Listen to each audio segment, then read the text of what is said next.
ஷயாட்டிக்கா பிரச்சனை இருப்பவங்களுக்கு என்ன மாதிரி சிகிச்சை முறைகள் தேவை? நிறைய பேர் ஹாஸ்பிட்டல் வந்த உடனே சார் எம்ஆர்ஐ எடுத்து பார்த்துட்டா இல்லை எக்ஸ்ரே எடுத்து பார்த்துட்டுமா அப்படின்னு கேட்பாங்க. கட்டாயம் அவசியம் கிடையாதுங்க.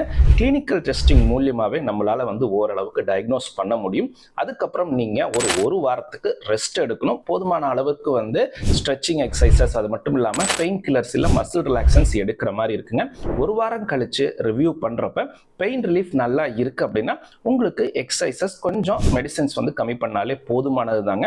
ஆனால் உங்களுக்கு வலி ஒரு 20% கூட குறையவே இல்லை, தொடர்ந்து வலி அதிகமாக இருக்கு அப்படின்னா பெட்டர் எம்ஆர்ஐ எடுத்து பார்க்கணுங்க.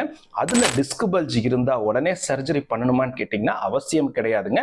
அந்த டிஸ்க் பல்ஜ் எந்த அளவுக்கு நரம்ப போய் கம்ப்ரெஷன் பண்ணுது, அந்த கம்ப்ரெஷன் மாடரேட் டு சிவியரா இருந்தா மட்டும்தான் உங்களுக்கு சர்ஜரி பண்ற மாதிரி இருக்கும். இல்லைன்னா கட்டாயமா சர்ஜரி தான் பண்ணணும்னு அவசியம் கிடையாது.